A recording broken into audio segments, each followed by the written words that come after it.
നമസ്കാരം. എല്ലാവർക്കും ലക്ഷ്മീസ് കുക്കിംഗ് സ്റ്റോറീസിൻ്റെ പുതിയൊരു എപ്പിസോഡിലേക്ക് ഹാർദവമായി സ്വാഗതം. എൻ്റെ ചാനൽ ആദ്യമായി കാണുന്നവർ ചാനൽ സബ്സ്ക്രൈബ് ചെയ്യാൻ മറക്കരുത്. ഈ വീഡിയോ ലൈക്ക് ഷെയറും ചെയ്യുക. ഇന്ന് ഞാനിവിടെ തയ്യാറാക്കാൻ പോകുന്ന ചിക്കൻ്റെ ഒരു റോസ്റ്റ് ഡ്രൈ പ്രിപ്പറേഷനാണ്. Chicken garlic ghee roast. വളരെ ടേസ്റ്റി ആയിട്ടുള്ള ഒരു പ്രിപ്പറേഷനാണ്. ഗാർലിക്കാണ് ഇതിൽ ഡോമിനേറ്റ് ചെയ്തിരിക്കുന്ന ഇൻഗ്രീഡിയൻറ്റ്. സാധാരണ നമ്മൾ റെസിപ്പീസിലൊക്കെ വളരെ കുറച്ച് ഗാർലിക്കേ ചേർക്കാറുള്ളൂ. പക്ഷേ ഇതിൽ ഉള്ളിയുടെ സവാള അല്ലെങ്കിൽ ചെറിയ ഉള്ളിക്കൊപ്പം ഡോമിനേറ്റ് ചെയ്ത് നിൽക്കുകയാണ് ഗാർലിക്കും. അതാണ് ഇതിൻ്റെ സ്പെഷ്യാലിറ്റി. അപ്പോൾ അതെങ്ങനെയാണ് പ്രിപ്പയർ ചെയ്യണമെന്ന് നമുക്ക് നോക്കാം. നമുക്ക് ആദ്യം ചിക്കൻ ഒന്ന് മാരിനേറ്റ് ചെയ്ത് വയ്ക്കാം. ഞാനിവിടെ 400 ഗ്രാം ബോൺലെസ് ചിക്കനാണ് എടുത്തിരിക്കുന്നത്. ബോണുള്ള ചിക്കനും എടുക്കാം. ഞാനിവിടെ ബോൺലെസ് എടുത്തു എന്നേ ഉള്ളൂ. കുഞ്ഞു പീസായിട്ട് ഇതുപോലെ കട്ട് ചെയ്തിട്ട് നമുക്കതൊരു ബൗളിലേക്ക് ഇട്ട് കൊടുക്കാം.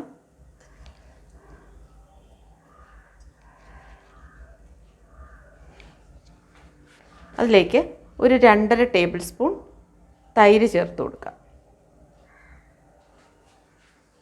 അതിനോടൊപ്പം തന്നെ ക്രഷ് ചെയ്ത കുരുമുളക് ഒരു 2 ടീസ്പൂൺ. ഇനി അതിലേക്ക് ഒരു 1/2 ടീസ്പൂൺ ഉപ്പൂടെ ചേർത്തതിന് ശേഷം നന്നായിട്ട് മിക്സ് ചെയ്യാം. ഇതെല്ലാം ഒരുമിച്ച് നമുക്ക് നല്ലോണം യോജിപ്പിച്ചെടുക്കാം.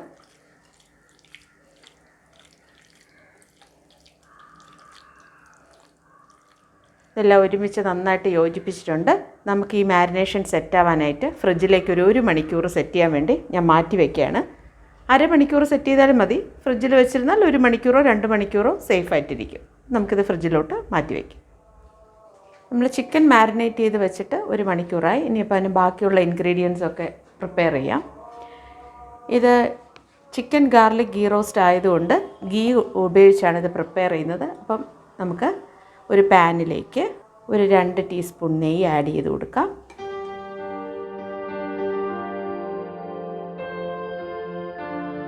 നെയ്യ് ചൂടായിട്ടുണ്ട്. ഇനി ഇതിലേക്ക് മെയിൻ ഇൻഗ്രീഡിയൻ്റ് ആയിട്ടുള്ള ഗാർലിക്, അത് 75 ഗ്രാമാണ്. അത് ഇതിലേക്ക് ചേർത്ത് കൊടുക്കുക.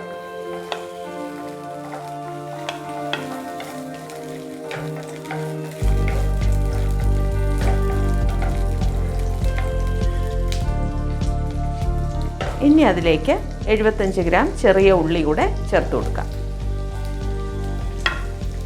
അതിനോടൊപ്പം ഒരു ചെറിയ കഷ്ണം ഇഞ്ചി കൂടെ കുഞ്ഞായിട്ട് ഇങ്ങനെ നുറുക്കിയത് അതുകൂടെ ചേർത്ത് കൊടുക്കാം. നമുക്കൊരു 1/2 ടീസ്പൂൺ ഉപ്പ് കൂടെ ഇതിൽ ആഡ് ചെയ്യാം.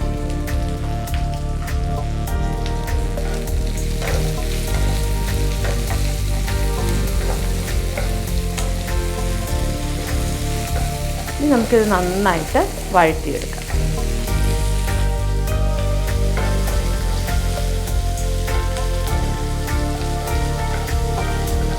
ഇനി നമുക്കിതിലേക്ക് ഒരു 5 വറ്റൽ മുളക് കൂടെ ചേർത്ത് കൊടുക്കാം.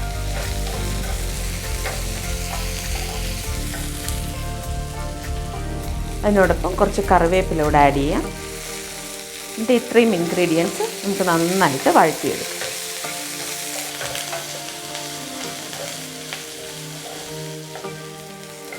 നന്നായി വഴണ്ട് വന്നതിന് ശേഷം അതിലേക്ക് നമുക്കൊരു 2 teaspoon Kashmiri chilli powder, 2 teaspoon മതിയാവും, അതുകൂടെ ചേർത്ത് കൊടുക്കാം.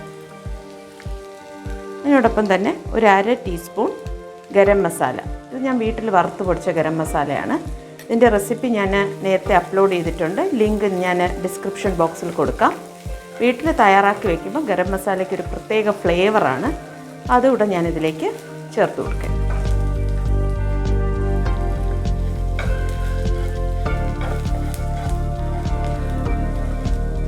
ഇത്രയും നന്നായിട്ട് വഴറ്റി എടുത്തിട്ടുണ്ട്.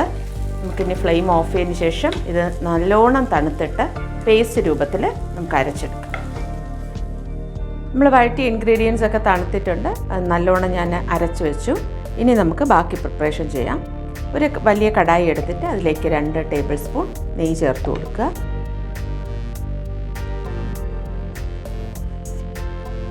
നെയ്യ് ചൂടാവുമ്പോൾ നമുക്ക് കുറച്ച് കാഷ്യൂ നട്ട് ഒന്ന് വറുത്ത് മാറ്റി വയ്ക്കണം. ലാസ്റ്റിൽ ചേർക്കാൻ വേണ്ടിയിട്ടാണ്.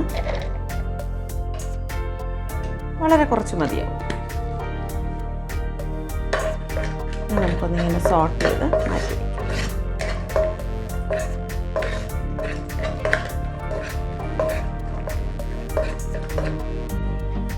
സോട്ടായി കിട്ടിയിട്ടുണ്ട്. നമുക്കിതൊരു പാത്രത്തിലോട്ട് മാറ്റി വയ്ക്കാം.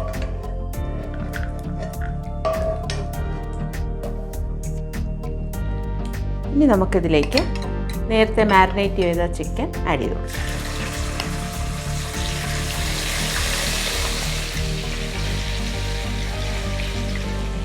നമുക്കിനി ചിക്കൻ ഷാലോ ഫ്രൈ ചെയ്തെടുക്കണം.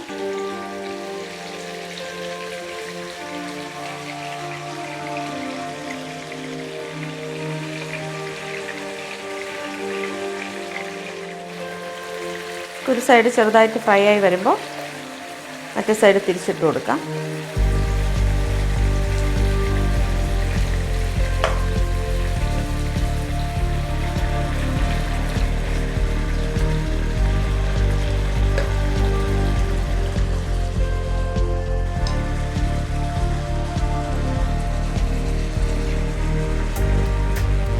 രണ്ട് സൈഡും ഷാലോ ഫ്രൈ ആയി കഴിയുമ്പോൾ നമുക്ക് കുറച്ച് ഉള്ളി, ഒരു ചെറിയ കപ്പിൽ 1 കപ്പ് ചെറിയ ഉള്ളി ഇതുപോലെ തിന്നായിട്ട് അരിഞ്ഞത് അതിലേക്ക് ചേർത്തു.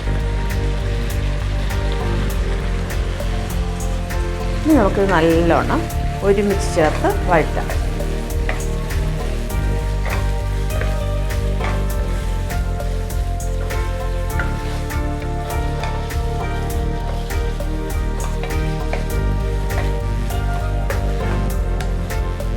ഇനി അടുത്ത് ഒരു ചെറിയ ടൊമാറ്റോ ഇതുപോലെ കുഞ്ഞ് സൈസ് മതിയാവും. അത് ഇങ്ങനെ കുഞ്ഞായിട്ട് നുറുക്കിയത് അതോടെ ഇതിലേക്ക് ഞാൻ ആഡ് ചെയ്യാം.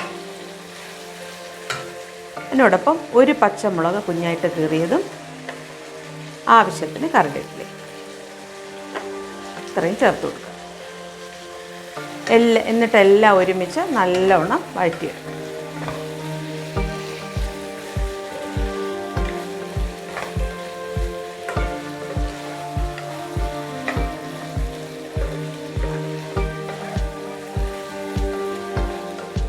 ഇനി നമുക്കിതെല്ലാം ഒരുമിച്ച് നന്നായിട്ട് പാകമായി വരാൻ വേണ്ടി ഒരു 10 മിനിറ്റ് മീഡിയം ഫ്ലെയിമിൽ അടച്ചു വെച്ച് വേവിക്കാം. 10 മിനിറ്റോളം ആയിട്ടുണ്ട്. നമുക്ക് ചിക്കൻ കുക്കായോ നോക്കാം. ചിക്കനിലെ വെള്ളമൊക്കെ ഇറങ്ങി വന്നിട്ടുണ്ട്. ഇത് പാകത്തിന് വെന്ത് വന്നു. ഇനി നമുക്ക് ഈ വെള്ളം മൊത്തം വറ്റിച്ചെടുക്കണം.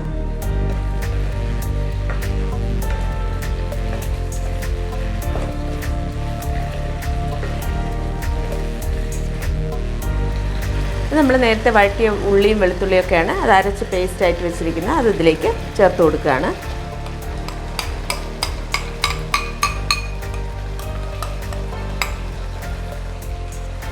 ഇനി നമുക്ക് നല്ലോണം വറ്റി ഈ ഇതിലെ വെള്ളത്തിൻ്റെ ഒരു അംശം ഉണ്ടാകാൻ പാടില്ല. ഈ ചിക്കനിലേക്ക് ഈ ഗ്രേവി നല്ല ചേർന്ന് വരണം.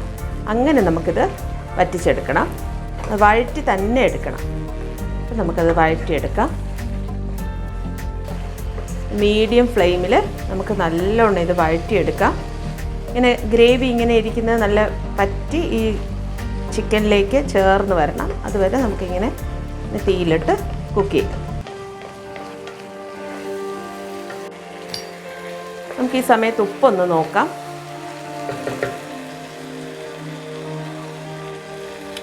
ഉപ്പ് കുറവാണ്. നമുക്കൊരു 1/2 ടീസ്പൂൺ ഉപ്പ് കൂടെ ഇതിലേക്ക് ചേർത്ത് കൊടുക്കാം.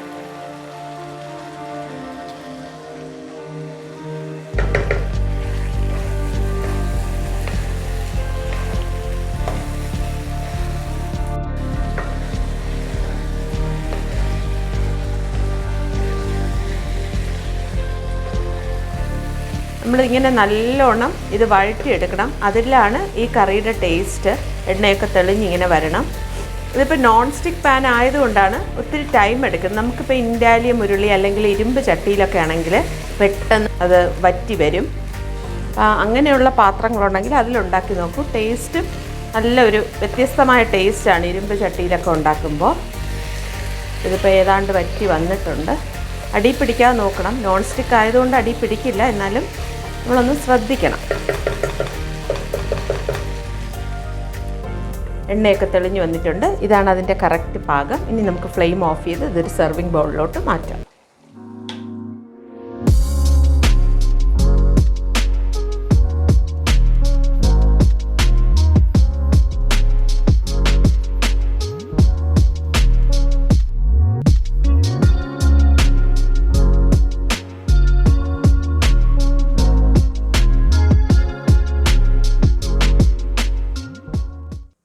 ഞാനിന്ന് തയ്യാറാക്കിയ ചിക്കൻ ഗാർലിക് ഗീ റോസ്റ്റിൻ്റെ റെസിപ്പി എല്ലാവർക്കും ഇഷ്ടമായെന്ന് കരുതുന്നു. ഇതിൽ ഗാർലിക്കാണ് ഡോമിനൻ്റ് ആയിട്ട് നിൽക്കുന്ന ഇൻഗ്രീഡിയൻറ്റ്. നിങ്ങൾക്കത് കണ്ടപ്പോൾ മനസ്സിലായി കാണും. വളരെ ഡിഫറെൻറ്റ് ഫ്ലേവറിലുള്ള ഒരു റെസിപ്പിയാണ്. അപ്പോൾ എല്ലാവരും തീർച്ചയായിട്ടും ഇത് ട്രൈ ചെയ്ത് നോക്കുക. നിങ്ങളുടെ അഭിപ്രായങ്ങൾ കമൻറ്റ് ബോക്സിൽ രേഖപ്പെടുത്താൻ മറക്കരുത്. എൻ്റെ ചാനൽ ആദ്യമായി കാണുന്നവർ ചാനൽ സബ്സ്ക്രൈബ് ചെയ്യാൻ മറക്കരുത്. വീഡിയോ ലൈക്ക് ഷെയർ ചെയ്യുക. അപ്പോൾ ഇതുപോലുള്ള കുക്കിംഗ് വീഡിയോസുമായി വരുന്നത് വരെ എല്ലാവർക്കും നല്ലൊരു ദിവസം ആശംസിക്കുന്നു. Take care. ബൈ.